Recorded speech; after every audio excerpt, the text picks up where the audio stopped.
back to my channel. Brother, happy new year, happy 2020. I think this is my first video of 2020. I don't know, we'll see, but it's my first video, and it being my first video, I thought let me start it off with good vibes, you know, like set the mood right. And I think for me what sets the mood right is money. Guess, don't judge, it's money. So anyway, I decided to like try and give 10 business ideas, in my opinion, that I feel that you can easily start with. One, less than 100,000. Two, some even cashless. So let's get straight into it. So my number one business idea is affiliate affiliate business programs. In this case, I mean something like Jumia, Kilimall, Amazon. Amazon is a big hub for such affiliate business. So in this, what happens is, I think they have, they usually have, like, of course it's an online business, and they allow you to vend your stuff through them. So that's, I feel like that's a good business idea. So you can start with very few things, but nobody knows because you have a big brand behind you. So you just need to take good photos, go sign up with them, have an account, and vend your things on their store, on their online store. So for example, those things that you see on Jumia, I bet you all know that they don't belong to Jumia. I mean, who are they?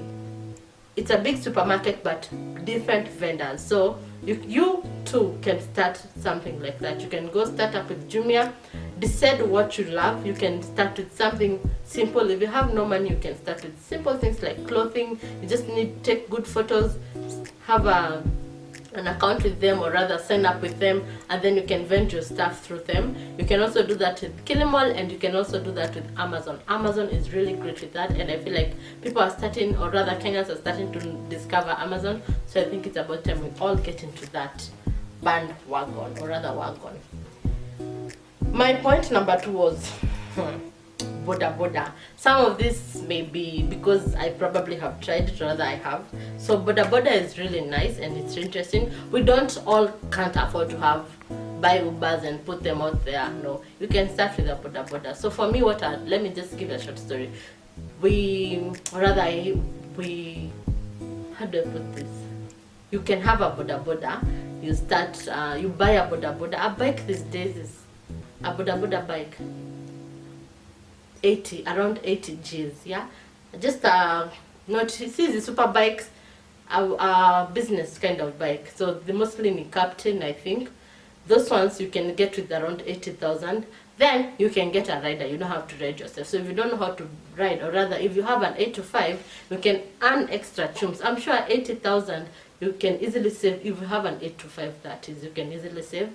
Get a boda, get a rider. For example, you can look in your home area, maybe where you're living, or rather even better, in your shags.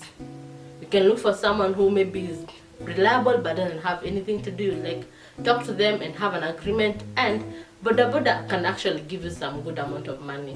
I hear in Nairobi, although I wouldn't advise in Nairobi, but I mean, maybe just mambo, but in Nairobi, of course, they'll tell you kanjo nini. But if you look for somewhere where there's no stories of kanjo, you can get a clean 400. In Nairobi also, the business is good, booming, and you can get more, of course, more profits. The higher the risk, the higher the profits. So in Nairobi, definitely you can fetch a good amount. I'm sure if you have a boda, for example, if you have a boda and you've maybe registered safe bodas, juba boda is or drama, you can easily track how much your boda is making. And I feel like I have no concrete details, but I feel like if I compare to the one that I know that is in a local place, you can easily fetch 1,000 or more from a boda in the CBD. Let us know if you know about this boda in CBD. Let us know down in the comments below how much you can fetch with a boda in CBD. But I feel like it should be 1,000 or more, because the one that I know, it's in shags, and the owner, for example, let me just tell you the story. So you get a bike, rather. I got a bike, and then I looked for a rider, and then the rider sends me money daily. They do their everything. They fuel the bike, they take their cut. But for me, it doesn't matter whether you had work or didn't have work. Tell that person to give you, for example, 400 bob a day. I feel like 400 bob, instead of having your 80,000 in the bank line there, 400 bob a day for someone who has an 8 to 5, that's a good amount of money. So in a month, 400 times that, you have around 12 extra G's. So I feel that's a good idea. My number 3 point is Uber. Uber definitely is more than 100,000 to get a car, so we can't say it's under the 100,000, but you can register as an Uber driver on Uber. I know you can. You don't have to have an Uber. You can register as an Uber driver as long as you have a valid DL, maybe a DL that has been in use for a long period of time, I guess 7 years, I'm not sure, correct me if I'm wrong. You can register on Uber as an Uber driver, such that there are people who have Uber, or rather they have cars and they want to put them on Uber, but they can't be riding the Ubers themselves because they have other things or other commitments, or rather they are not having deals that are that long a period. So they can come onto Uber and look for drivers, people who are people can be backed up by Uber, so if you go through Uber and register as a driver, of course they'll ask for a good conduct, all those drama, but at the end of the day you'll get someone who has a car but not driver, and then you get your money. Number 4 on my list is online shops. These days they are all over. Online shops, in this case I mean Instagram shops. So you can easily start a shop on Instagram without having a physical location, and you can get a good amount of money. Things that I feel on Instagram are easily sold without you having a physical shop are things like clothes, shoes, handbags, those fashion stuff. And also, what else do people sell online? Just cheaper, not cheap things, but things that someone doesn't feel they need to see so that they can buy. No, there are things that someone can tell you, okay, just pay, I'll deliver. Now you've not even seen a physical place. There are things that you can be a bit skeptical, unless it's a big brand like Jumia telling you this is the way it looks online, and then you can just go wait for it to come to your house. But just a shop with 1,000 followers telling you, yes, maybe they sell fridges, or I don't know, then they're promising you that the fridge is in good condition, you send the money, they'll deliver. So it has to be something that is a reasonable price. So that's why it's always clothes, shoes, handbags, sunglasses, watches, such things, jewelry, home decor stuff, such small things. So that's a good idea, and that means you don't have to have 100 G's to start. You can go, if you're starting an online shop with new clothes, you can go to, let me put it out there, you can go to Italy, buy stuff, take good photos, post them on Instagram, boost if you have to boost your posts, sponsor your posts. But let me tell you guys, in everything you do, you don't make money if you're not spending money. But that doesn't mean you have to break the bank for you to say that you're spending money so that you can wait to. You spend what you have. So if you have no money to start a shop, you can't say again that you don't even want to sponsor the shop you have started on Instagram for free. Come on. So anyway, out of the Instagram shops, that's one. The other thing is Airbnb. I've had a lot of testimonies from people about Airbnb. So Airbnb clearly does work. So you can have your house and maybe decorate it, have standards on it, go onto Airbnb, put on your house there, then wait for clients. So if mostly you live alone and you have a nice house but you're struggling with finances, you can always list your house on Airbnb, and when it gets a client, you leave your house, you clean it, you just close your closet, let that person stay there, they'll give you money.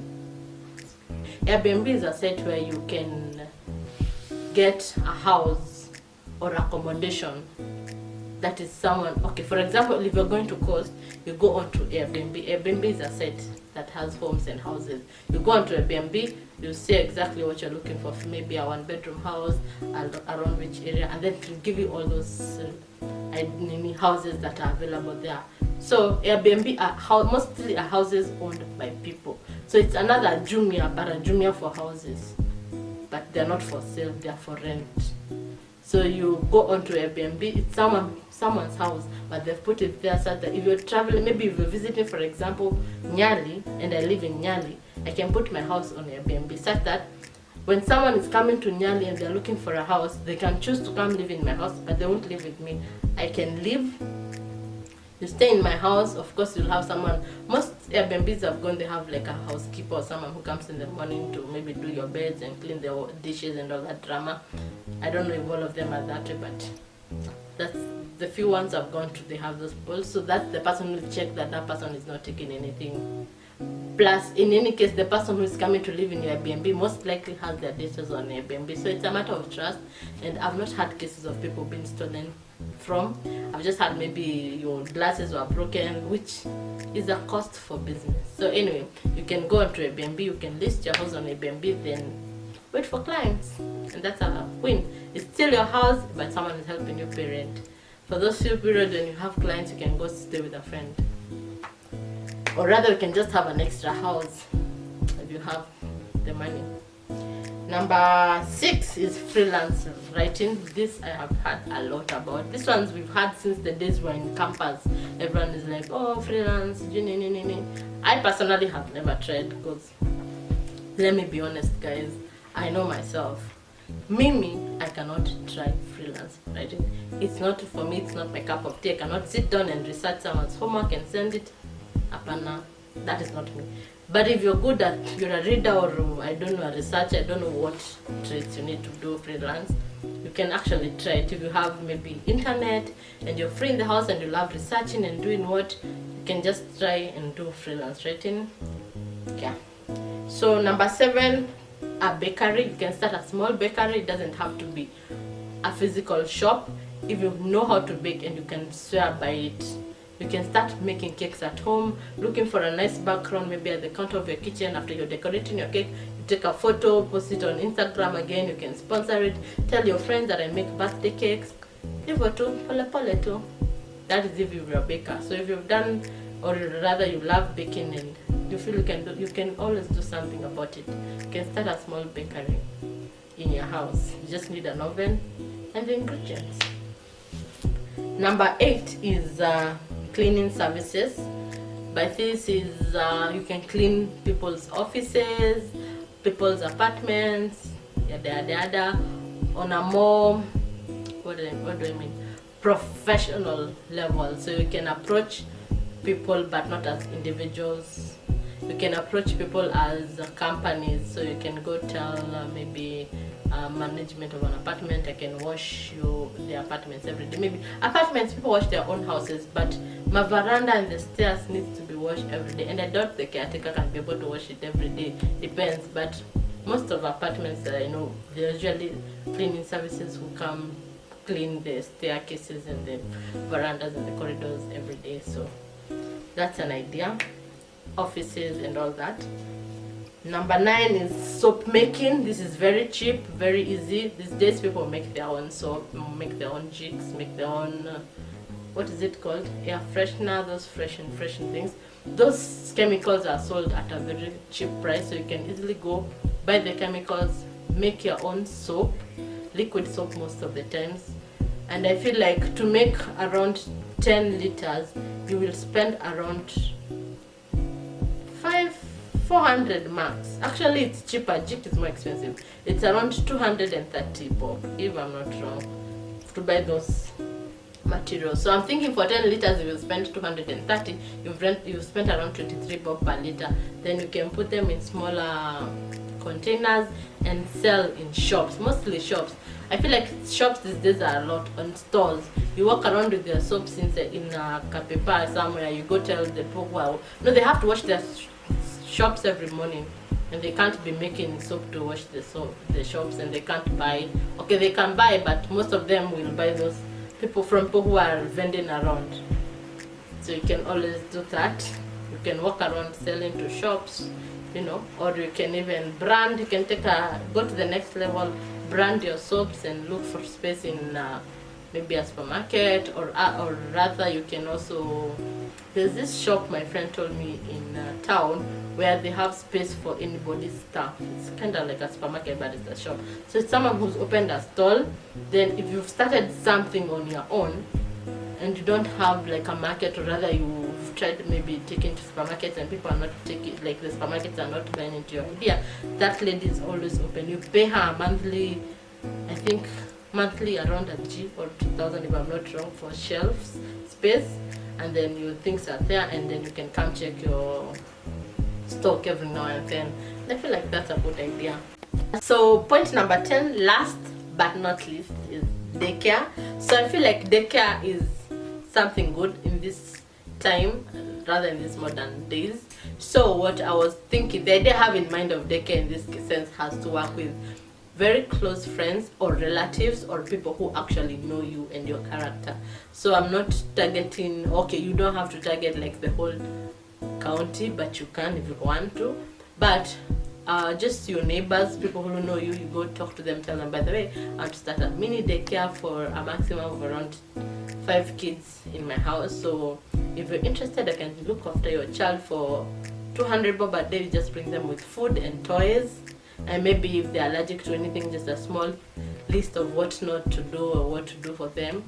Just a target 5 people, 5 relatives, 5 friends, 5 neighbors, and check over their kids. I feel like if we charge 200 bob a day, that's 5 kids, that's 1,000 bob. And 1,000 bob, it's good money for someone who's just staying in the house. Considering it's inside your house, you can manage 5 kids and you can continue doing your jobs and your chores. But also depends on your target market, or rather the area you live, because I bet you can't be charging 200 bob and maybe you pay in a place where you pay rent of 5,000. I doubt anyone will bring their child there, or 2,000. Or you can't be living in, for example, Runda, and then people are bringing 200 bob ayapana. So it depends also on the market target. So if you're living in a place where you pay your rent 2,000, please don't charge people 200 bob. It's too much. But you know these things. I don't want to be rude and see some people's rent is, I don't know, whatever. You know better. But point is, daycare is a really good idea if you just think about it. So that's my last point. I hope it helps someone. I hope you have learned something, or rather, let me know if there's something you've learned or something you would want to try in those 10 business ideas that I've shared. Also, let's grow each other as a family. If you have a business idea you've been thinking about, or a business idea that you've tried, and a business idea you think you can, share with people, please comment down below. Let us know down in the comment section what you would consider, what you would never consider, what you would advise.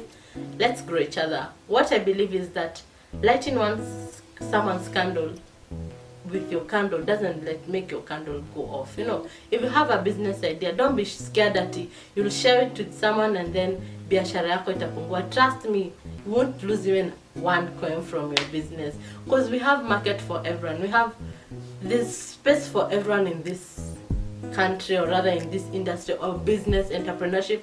I do a number of businesses. I've told you there's something, 1 or 2 things that I'm doing there, and I've not been ashamed, or I've not been afraid to share, because I don't feel like if I share with you guys that mtanibia customers, no, hata mtawai wajua. But anyway, that's it for today. Hope you guys enjoyed it. Thank you for watching. Please remember to share, like, and subscribe.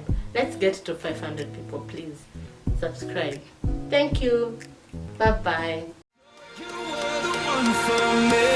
That's why I gave you everything.